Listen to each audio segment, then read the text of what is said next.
반갑습니다. 한자로 배우는 원불교를 맡은 홍익학당 대표 윤홍식입니다.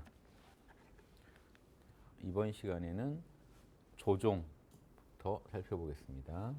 조는 여기 보시면 이게 재단이 보이셔야 돼요. 이렇게 재단. 그래서 이렇게만 해도 재단입니다. 예전에 한자에. 그런데 이제 위를 의미한다는 이 선 하나를 더 긋고요. 이러면 윗상자죠. 이러면 아래하자입니다. 아래하의 각골문, 윗상의 각골문입니다. 뭔가 이 하늘을 뜻합니다. 이게 재단을 의미할 때는요, 재단 위에 어떤 재물을 바쳤다. 그래서 거기서 뭐 피가 떨어진다, 고기를 바쳤을 때 이런 형상의 그림도 있고요. 이렇게 해가지고 위 하늘에서 은총이 내려온다, 제사를 지내면 이런 그림도 다 전합니다. 그러니까 재단에 음식을 바쳤다 이렇게 이해하셔도 되고, 그러니까 은총을 받았다 연결해서 이해하시면 좋겠습니다. 여기는 이제 할아버지 조자죠. 그래서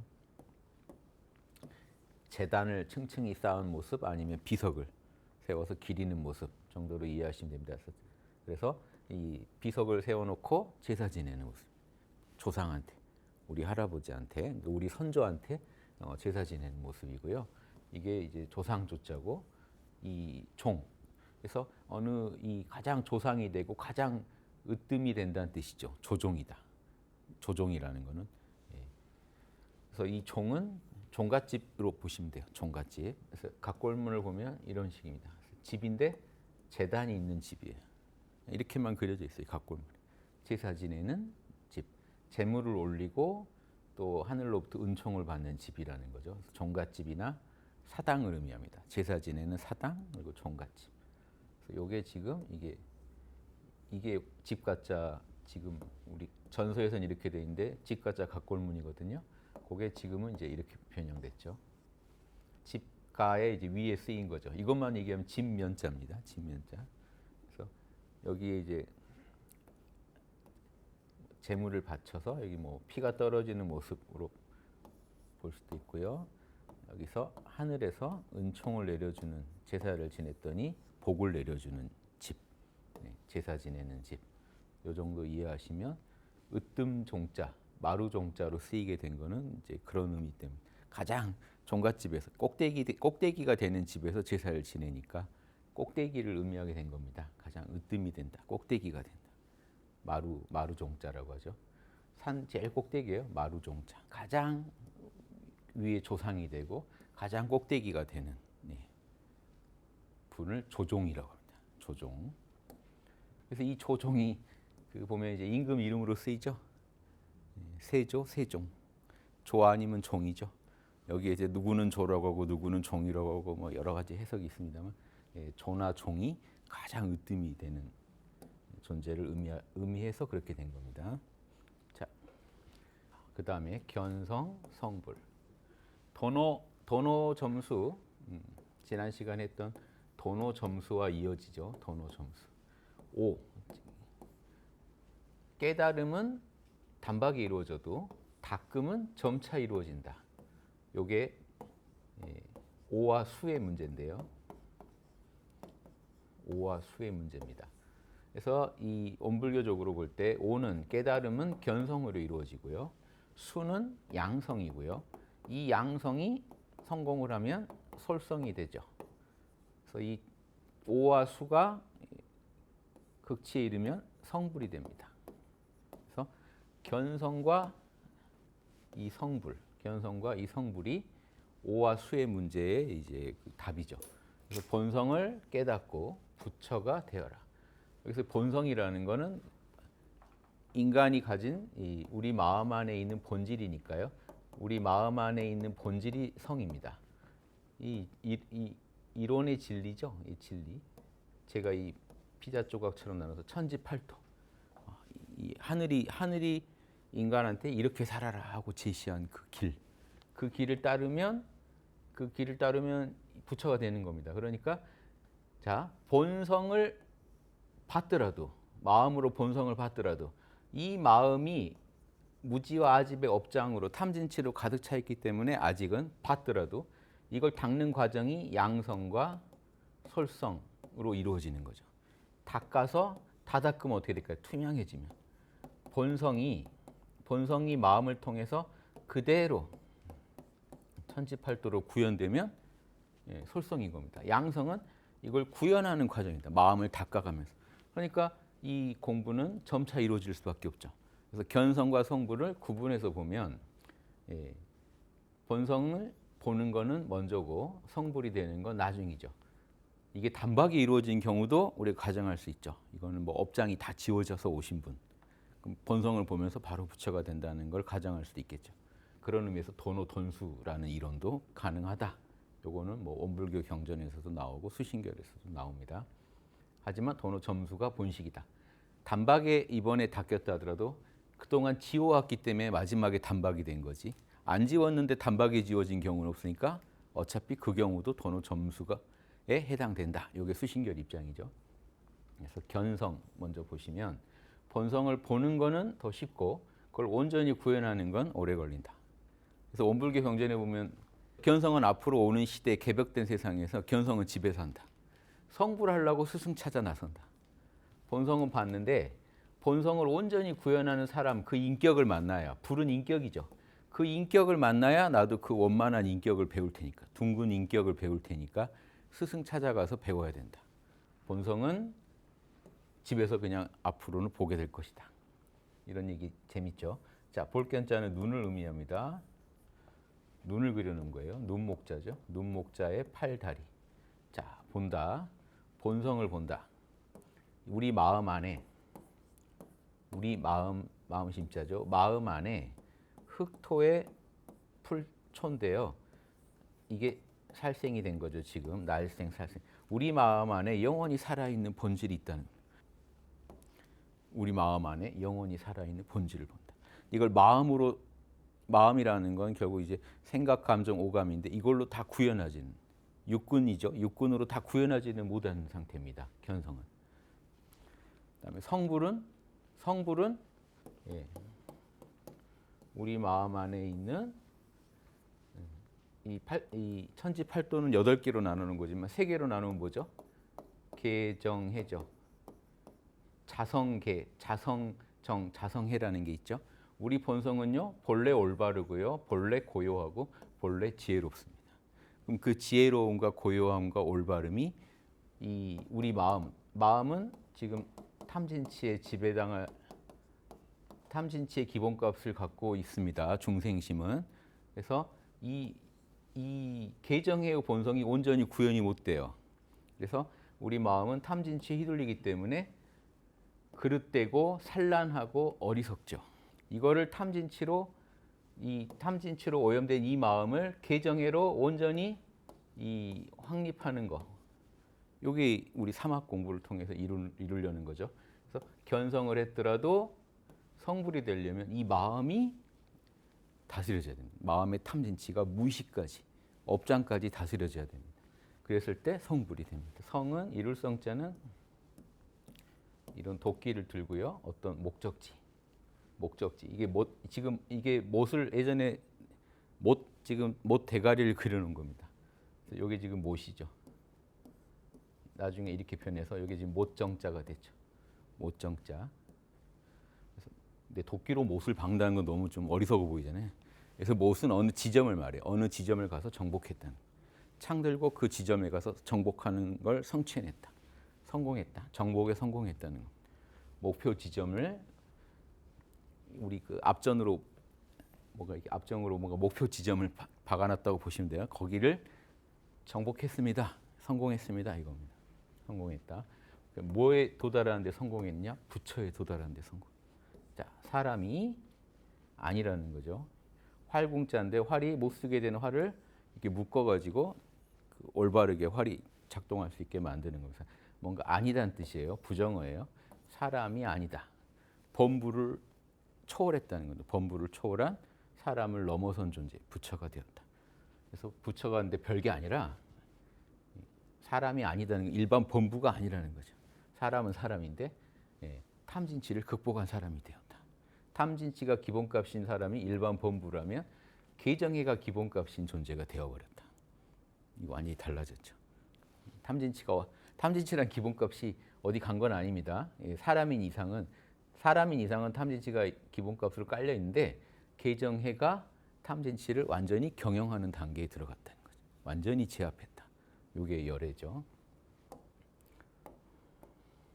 만법 귀일 이런 말씀 많이 들어보셨죠? 화두 중에 있죠. 화두. 불가에서 화두. 마음법이 하나로 돌아간다. 그런데 그 하나는 어디로 돌아가느냐 이런 유명한 화두가 있죠. 거기서 이제 나온 말인데요. 마음법이 하나로 돌아간다. 여기서 마음법이라는 거는요. 보시면 이 모든 현상, 존재를 의미합니다.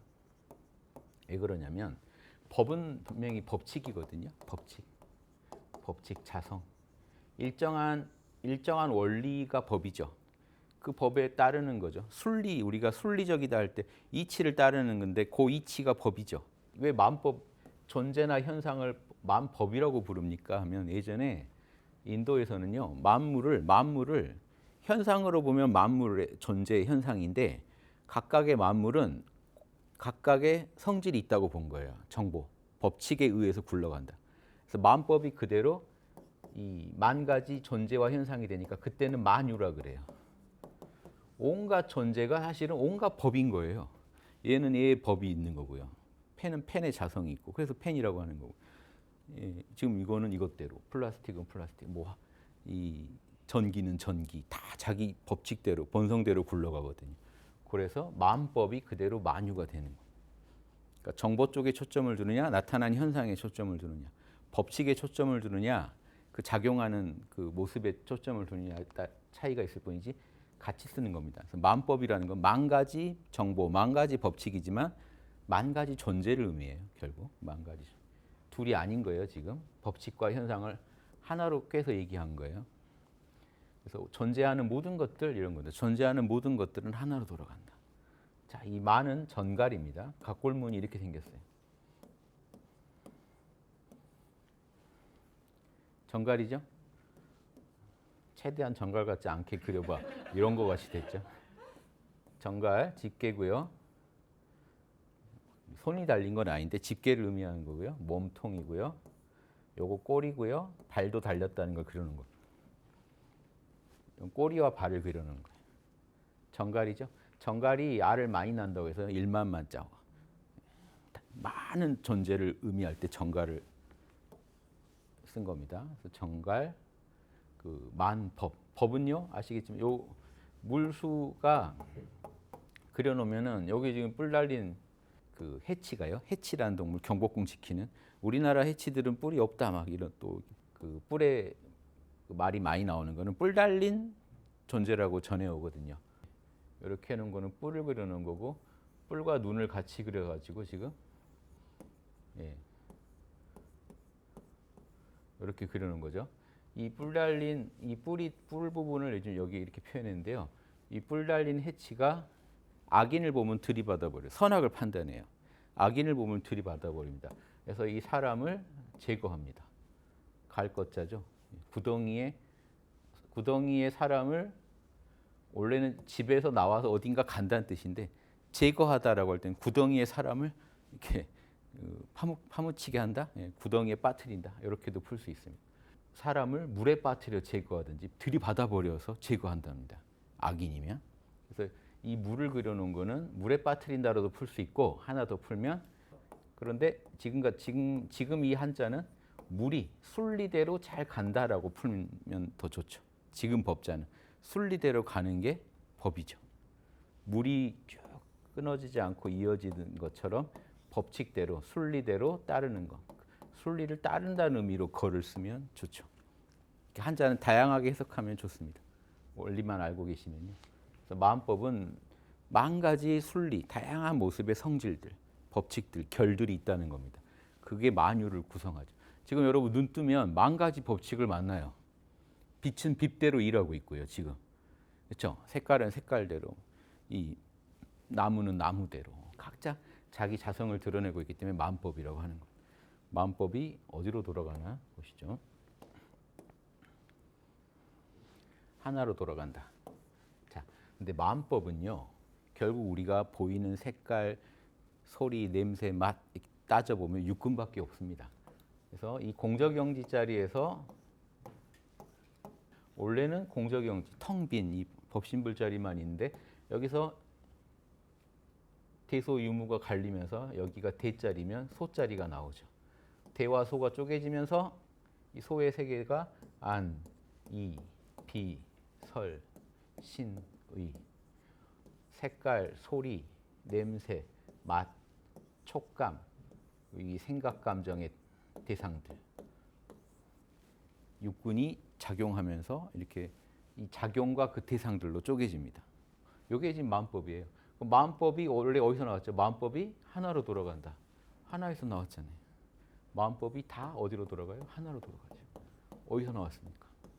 우리 생각, 감정 어디서 나왔는데요? 나머지 오감들 다 어디서 나왔어요? 요 한 자리에서. 그 한 자리를 말합니다. 마음법이 하나로 돌아가요. 그래서 이 화두는 여기서 안 끝나요. 마음법이 하나로 돌아가는데 그 하나는 어디로 돌아가느냐? 이게 원래 화두거든요. 그 하나는 어디로 돌아가겠어요? 다시 마음법으로 해요. 뭐 하겠어요? 하나가. 다시 대가 소로 펼쳐지고 다시 대로 갈물이 되고 이게 은현자재예요. 원불교 경전에서 말하는 나타났다가 갈물이 됐다가 나타났다가 갈물이 됐다가 이름 일양이죠. 주역에서 말하는 펼쳐졌다가 갈물이 됐다가 펼쳐졌다가 갈물이 됐다가 그 사정을 얘기하는 겁니다. 마음법이 하나로 돌아가는데 일기하처 하나는 어디로 갑니까? 그 하나는 일기 어찌하 처할처 그 하나는 어느 곳으로 돌아갑니까? 자 돌아가는 귀자 각골문에는 이겁니다. 원래 이 언덕이 아니라 요것들은요 그 군사사자에서도 똑같은데요. 이 경우 요게 원래 없죠. 여기 없어야 맞아요. 원래 그냥 이거예요. 덩어리들. 군사도 결국 뭐죠? 덩어리들, 대오. 각자의 그 군사들을 무리지어 나눠 놓죠. 그룹을 나눠 놓는 걸 의미해요. 사람의 그룹을 나눠 놓은 거고요. 이거는요. 쓰레기가 그룹 지어진. 여러분 방에 있으면 먼지들이 알아서 뭉쳐서 그룹 지어져서 돌아다니지 않아요? 신기하게 덩어리가 형성됩니다. 이 덩어리들을 자 빗자루 여기 빗자루죠. 빗자루 들고 쓰는 거예요. 그래서 방을 쓸어가지고 원래의 방으로 돌아가게 하는 거예요. 원래 모습으로 돌아가게 한다는 뜻이 있어요. 청소를 안 하면 못 돌아가요. 그 집이. 원형으로 못 돌아갑니다. 원래 이런 집이 아니었는데 이렇게 되죠. 돌아가게 만드는. 근데 재밌는 건요. 요거랑 요거 자가 되게 다르게 되는데 요거 지금 보시면 이게 손이고 이게 지금 빗자루가 됐어요. 원 글자는 손이 안 나오고 그냥 빗자루만 그려놓은 거예요. 근데 어쩌다 이렇게 됐느냐? 요 글자가 원래 이것대로 따로 있었죠. 그 빗자루 뜯은 손이요. 이게 빗자루 두 개 들어가지고 해성해자잖아요. 지혜가 지금 빗자루 뜯은 손이거든요. 요거 뒤집어 놓은 것처럼 돼버렸어요. 빗자루는 통일시켜 버린 거예요. 근데 재밌는 게 원래는 이게 그냥 빗자루 이 부분이 손이 아니라 뭐예요? 빗자루의 그 쓰는 부분이죠. 여기는 그냥 나무를 이용해서 만들었다는 뜻이고. 그런데 여기를 어떻게 했냐? 이걸 이 부분을 손으로 표현하고요. 여기를 이렇게 하고 여기를 이렇게 해서 빗자루 든 것처럼 만들어 버렸어요. 그래서 선을 빼가지고 손처럼 만들어. 빗자루는 다 이걸로 통일하자. 기존에 있는 빗자루 모습도 빗자루를 쓰는 손의 모습으로 내려오면서 바뀐 겁니다. 그래서 빗자루 쓰는 손이 됐어요. 여기서는. 각골문은 그냥 빗자루만 그려놓은 거예요. 그래서 원래 그 원형을 다시 회복시킨다. 돌아가게 만든다. 쓰레기를 잘 치워가지고 돌아가게 만든다. 이런 뜻입니다. 그래서 돌아간다는 뜻만 취하시면 되겠어요. 돌아간다. 하나로 돌아간다. 원래 있던 그 하나로 돌아간다. 도량이란 말 많이 쓰죠. 근데 이게 만약에 태권도 이런 데 배우러 가면 도장이라고 읽죠. 도장. 근데 도량으로 읽어요, 지금. 수도하는 데는 도량으로 읽어요. 진짜 이제 궁극의 도를 닦을 때는 도량이라고 하고 일반 도장을 뭐 바둑의 도, 뭐 태권도의 도, 뭔가 부분의 도를 닦을 때는 그냥 도장이란 말을 써요. 자, 이 차이가 있습니다. 자, 여기는 사거리. 사거리에서 이거는 그칠 지자는 발이죠. 발바닥. 걷는다, 걷다가 멈추다. 그칠 지자도 되고 걷다도 되고요. 요거는 이제 머리털 난 눈. 지금 길을 사람이 걸을 때 눈을 똑바로 뜨고 어디로 갈지 알아야겠죠. 길을 걸을 때 정확하게 이 머릿속에 뭐가 있어야 돼요? 내비가 있어야죠. 그게 그런 길. 실제 길을 걸을 때는 반드시 어디로 가는지 정확히 길을 알고 있어야 된다. 그게 도입니다. 그래서 태권도면은 이제 무술의 도, 길이 있거든요. 바둑의 도, 음악의 도, 모든 곳에 도를 붙여요. 특히 일본이 보면 모든 데 도를 붙이는데 되게 잘하는데 일본은 되게 사물 하나하나를 개별 구체적인 걸 중시합니다. 거기서 도를 찾으려고 그래요. 근데 조선 쪽은요. 일본에 비교해서 조선은 보편적인 도, 이니에지. 인간이면 공통으로 지켜야 할 도에 더 치중하고 그쪽은 부분에 다양한 개별적인 도에 더 집착합니다. 그래서 그쪽은 되게 장인 정신이 발달하고 어떤 사물에서 어느 한 분야에서 도를 캐는 장인들을 되게 우대하고요. 이쪽은 그런 거 우대 안 합니다. 이니에지 잘해야 됩니다. 다 선비만 추앙하고 장인들, 상인들, 상도가 있는 건데 상인의 도, 장인의 도, 공인의 도는 천시하고 보편적인 선비의 도만 중시하는 건 폐해가 있는데 각자 좀 특성이 달라요. 도 자체는 보편 추상적입니다. 다만 개별 구체적인 어떤 한 사물에 그 안에 내재된 도를 찾으려고 해요. 근데 이니에지라는 건 인간 보편의 도죠. 그래서 훨씬 더 보편 추상적인 도 중에서도 더 고차원의 보편 추상적인 도에 되게 몰입하는 민족이었다, 나라였다 이런 것도 보실 수 있고, 어떤 도에는 이런 다양한 차원이 있습니다. 도는 그런데 도를 닦는 장소. 자, 일단 흙 나왔어요. 또 땅이라는 얘기고요. 여기는요, 태양이 솟구치는 모습입니다. 태양이 위로 솟구칠 때 빛이 쫙 뿌려지는 모습. 그러면 자, 이 장은 두 가지 의미가 가능하죠. 햇빛, 볕 잘 드는 땅입니다. 볕 잘 드는 마당. 아니면 태양신을 섬기는 장소. 둘 다 중요한 건 뭐예요? 햇볕이 잘 든다는 거죠. 햇볕이 쫙 비춰주는. 양지 바른 땅입니다. 양지 바른 땅 원래. 자, 그러니까 일반적으로는 도장으로 읽는데 지금 도 닦는 데 가서는 양으로 읽어주는 건데 지금. 양지 바른, 양기가 빛이 밝은 기운이 충만해야 된다는 것을 더 강조하려고 저는 양이라고 읽었다고 봐요. 그래서 도량이라고 볼 때는 훨씬 빛나고 밝은 그 기운을 닦는 곳이다. 이렇게 보시면 도장, 도량 이렇게 차이 나게 읽는 것도 이해가 잘 되시지 않을까 합니다. 원래 양지 바른 땅, 태양신을 모시는 땅, 빛이 깃든 땅을 말했다. 이렇게 그걸 어느 특정 장소라고 이제 쓰다가 보니까 보편적으로 장소 그러면 다 이 말을 쓰게 된 거죠. 자, 심성이기. 뭐 말 뜻은 그동안 많이 다뤄온 한자들이라 어렵지 않습니다. 다만 심성과 이기를 이제 이해하는 게 또 중요하죠. 한자로 배우는 원불교 시간이니까 요 마음은 우리 심장을 그려놓은 거고요. 여기가 이제 마음이죠. 요 마음 안에 살아있는 게 있다. 자, 마음은 우리 이 심장으로 표현된 우리 마음은 육군작용이죠. 마음이라는 건. 육군작용이 다 마음으로 이루어져요. 보고 듣고 맛보고 냄새 맡고 다 마음이 하는 겁니다. 예, 다 마음이 하는 거예요. 마음이 육군으로 굴러가는데요. 육군으로 이렇게 굴러가는데 이게 마음이라면요. 본성이 있어요. 자성정, 자성해, 자성계 그러듯이 본래 지혜롭고 본래 고요하며 본래 올바른 자리가 본성 자리예요. 우리 본성 자리예요.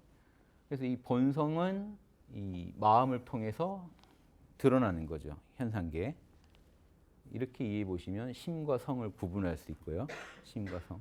이 본성이 밖으로 표현되려면 마음을 통해서 표현된다. 그리고 이제 원리와 기운을 갖다 붙여보면요. 사실은 이 본성이 원리입니다. 마음이 기운이에요. 그런데 자, 이 마음 중에 구분을 하나 할까요? 이 본성을 온전히 담은 마음이 있어요. 육군의 마음과 구별되는. 그거를 뭐라 그래요? 예. 영지. 본성을 공적 그러면 요 마음은 영지라고 합니다. 그러니까 육군의 마음보다 더 근원의 마음. 공적 영지가 가능하죠. 그래서 자, 정산종사 법부터도 제가 말씀드렸는데 공적이 진공이면요. 이 본성 자리는 텅 빈 진공의 자리고 이치의 자리면 영지는 기운을 통해서 묘한 작용을 일으키는 자리입니다. 요게 육군을 실제로 낳고 굴려요. 요게 주체. 영지가 알아차림이, 영지란 건 알아차림이거든요. 알아차리는 마음이 있어야 본성을 알아차리면서 밖으로 육군을 굴리거든요. 이해되시죠? 그럼 이 육군을 굴리다 보면 여기는 기의 세계인데 각각 또 개별 사물도 에너지로 이루어져 있고 원리가 있지 않겠어요? 그러면 진공 묘유가 밖으로 작용을 일으키면 인과인데 인과의 세계에서 이 기, 진공은 본성, 묘유는 마음, 본성과 마음, 이게 근원적인 마음이죠. 육군의 세계의 마음은 이제 인과로 들어가는 거죠. 그래서 본성이 원리요, 마음이 기인데 공적 영지를 가지고 얘기하면 공적이 본성이요, 영지가 묘유이자 마음이요. 실제로 육군이 굴러가면서 인과를 짓는 세계에서는 원리와 기운이 원리가 있고 에너지가 있어서 항상 굴러간다. 그래서 결국 심성 이기는요 통해요. 본성이 원리고 마음이 기인데 지금 심성을 공적 영지로 얘기할 때는 여기는 형이사학적인 거다. 형이사학적인 원리와 기운이고요. 형이하학적인 원리와 기운을 말할 때는 그냥 이 기로만 쓴다는, 이렇게도 설명할 수 있습니다. 두 가지예요. 심성과 이기는 하나다. 본성이란 건 원리요, 마음이란 건 에너지이기 때문에 에너지니까 알아차리고 육군을 굴리고 다 한다. 그런데 나눠서 또 얘기하다 보면 정산종사 같은 경우는 그분께서는 나눠서 얘기했어요. 심성은 좀 형이상학적인 거로, 여기를 마음은 영지요, 본성은 공적하다. 그다음에 형이하학적으로 원리와 기운이 우리 현상계를 모든 인과작용, 현상계 인과작용을 만들어낸다. 이해되시죠? 존재하는 것은 원리와 에너지입니다. 근데 그 에너지가 마음 작용을 일으키면 마음이라고 하는 거고요. 그 원리가 마음 안에 살아 있으면 본성이라고 하는 거고. 이렇게도 보실 수 있으면 좋겠다. 그럼 원리는 뭐냐? 원리와 기는, 원리는 자, 에너지가 아닌 거죠. 에너지에 내재되어 있지만 에너지를 이끌고 가는 게 원리입니다. 자, 아무리 에너지가 있어도 에너지가 어떤 법칙이 없는데 어떻게 움직여요? 여기는 법칙의 세계예요. 법칙이고 에너지는 재료입니다.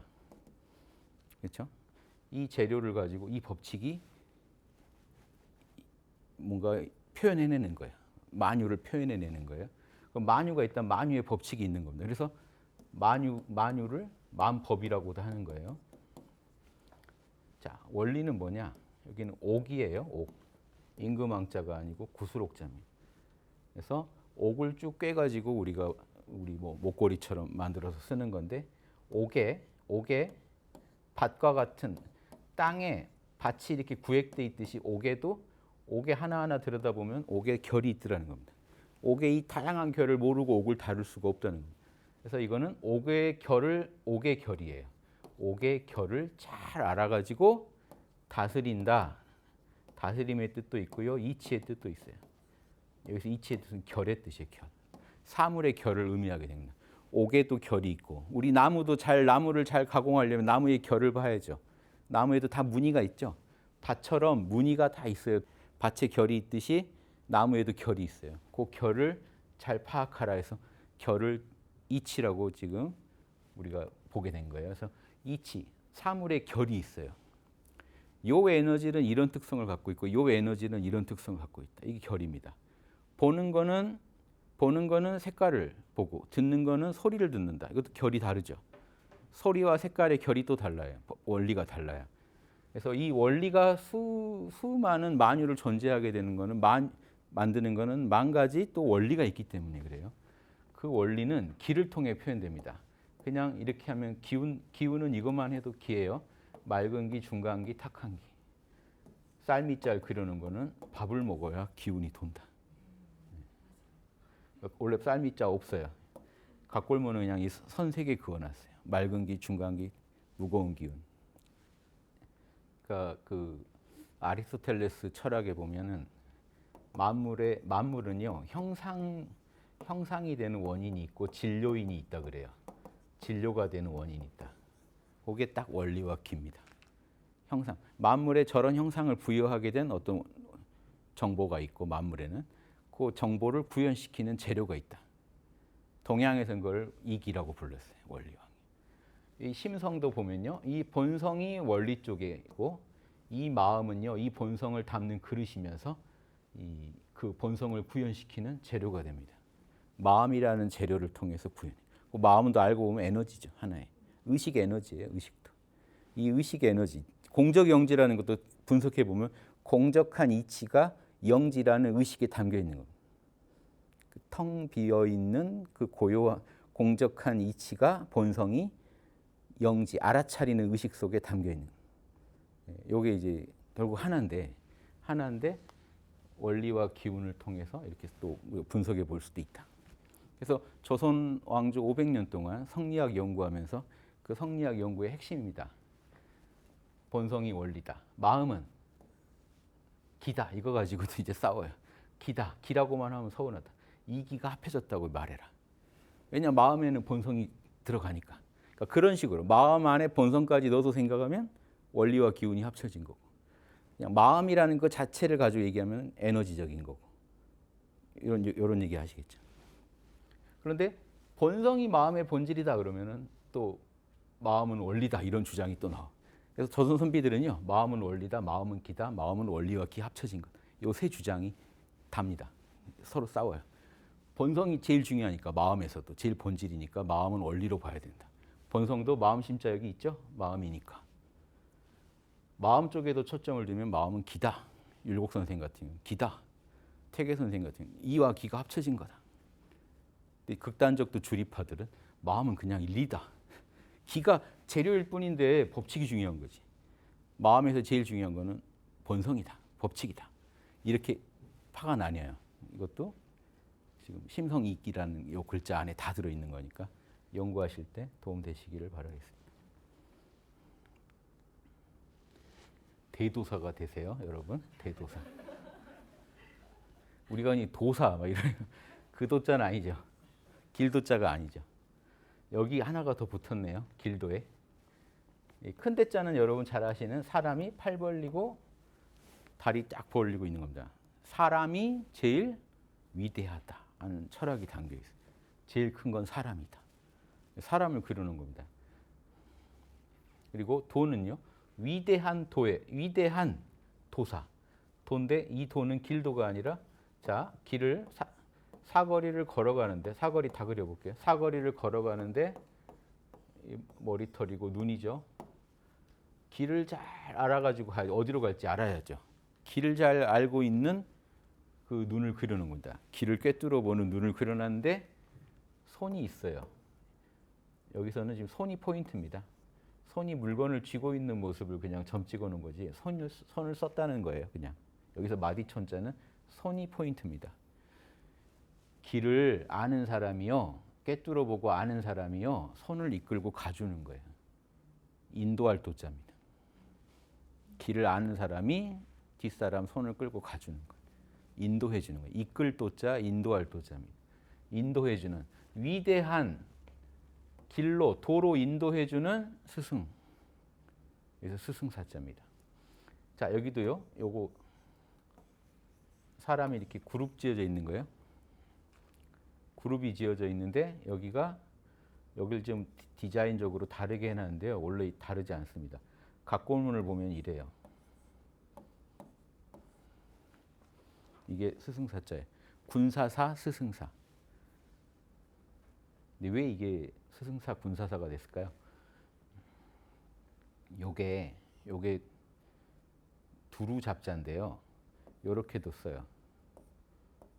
요렇게도 쓰고 이게 빙 두르고 있다는 의미가 있죠. 이게 뭘 의미하냐면요. 원래 허리띠에요. 이렇게 치렁치렁 뭘 걸어놓은 겁니다. 신라 그 왕들 옷 입으면 뭐 옷 보면 막 허리에 뭘 막 걸어놨죠. 빙 허리띠 둘렀다는 뜻입니다. 빙 둘러서 이런 거를 걸어놨다.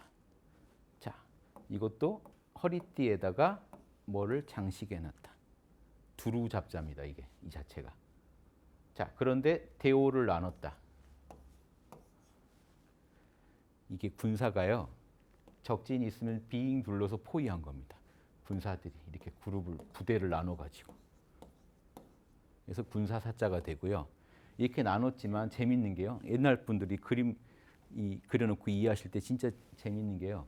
이렇게 빙 둘러서 부대가 다 포위하고 있다. 이 느낌만 준 게 아니라 빙 두르긴 둘렀는데 하나에 깨졌다는 게 되게 재밌잖아요.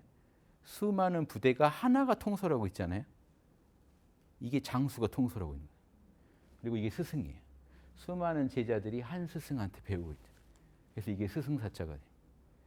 허리띠가 스승이고 거기 달려있는 수많은 장식들이 제자인 거예요. 다 하나 붙잡고 있죠. 이해되시죠? 그래서 예전에 이렇게 이 한 허리띠에 매달려 있는 이것들을 봉황의 깃털들이라고도 불러요. 봉황이랑은 한 본체에 붙어 있는 깃털들. 근데 이렇게 보면 스승한테 매달린 제자들이죠. 그래서 이게 지금 법붕자입니다. 법붕, 유붕이 자원방래할 때 붕은요, 그냥 친구가 아니고 한 스승 밑에 배우는 친구예요. 도반이에요, 도반.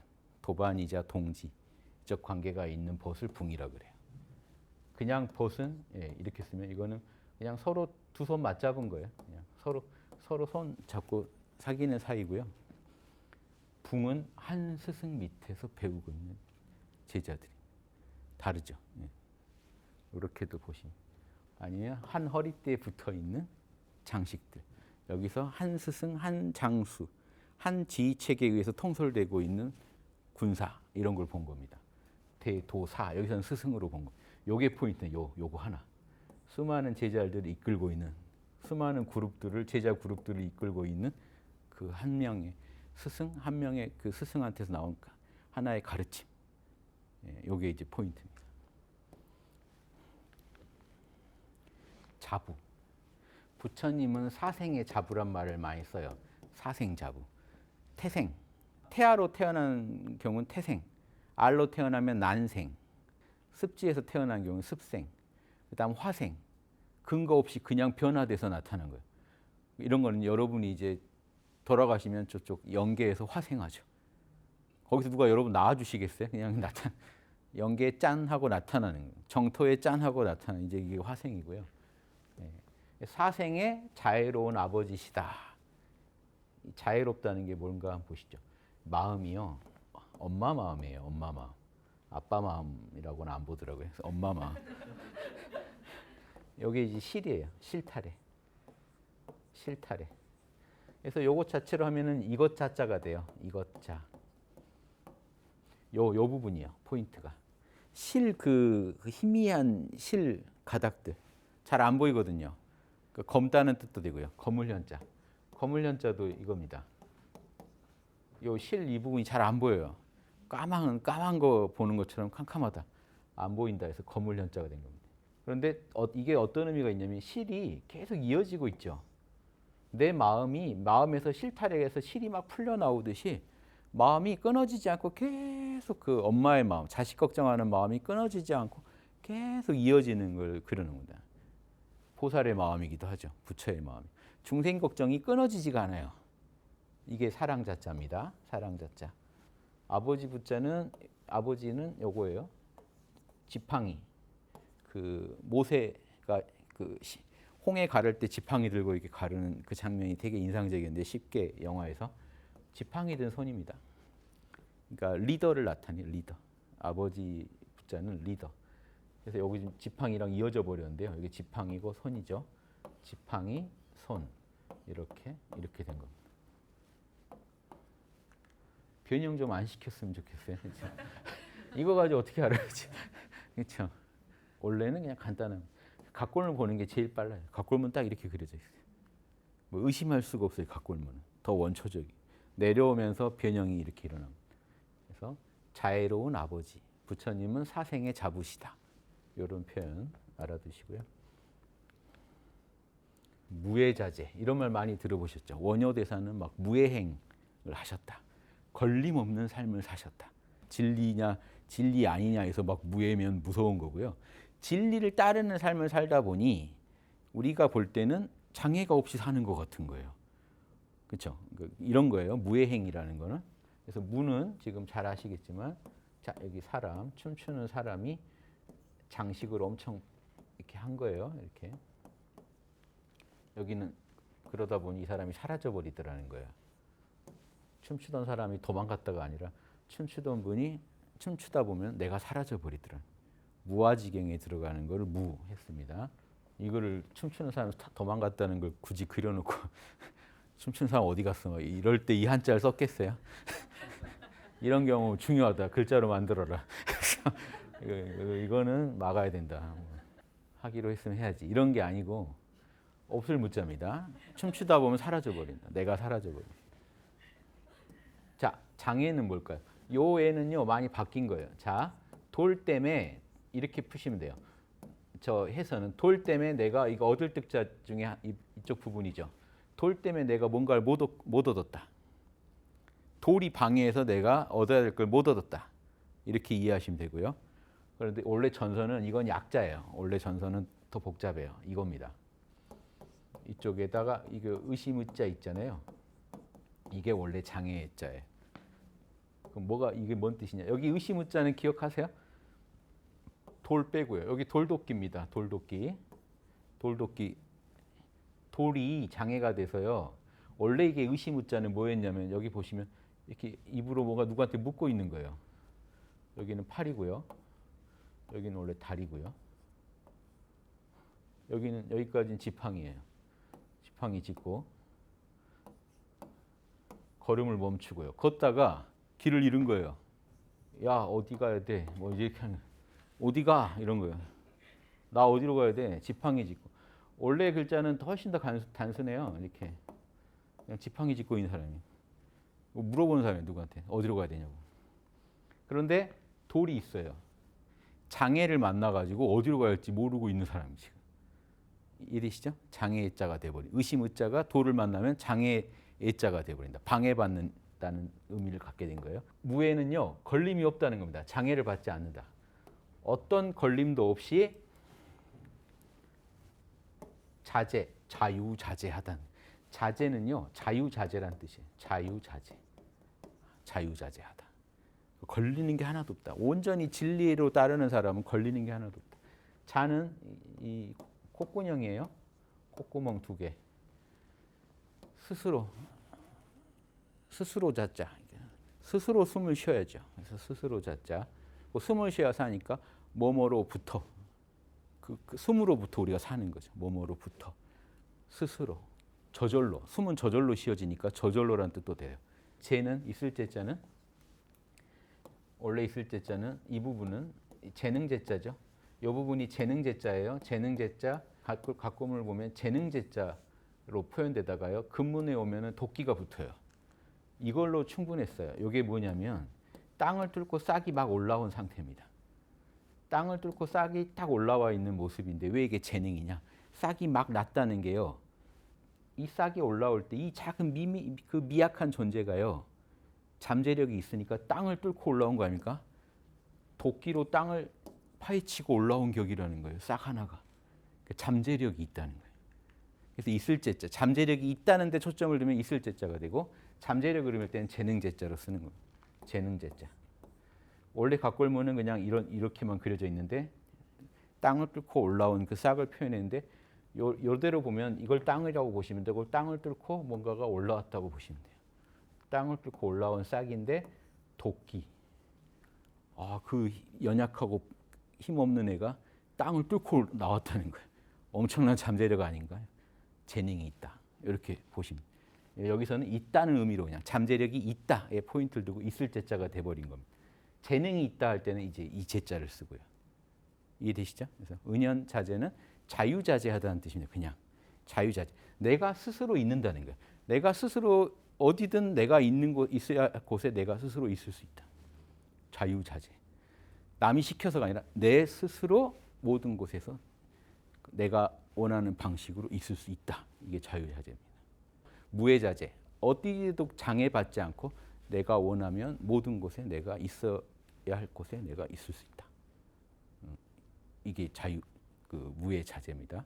예, 여기까지 마치겠습니다. 감사합니다.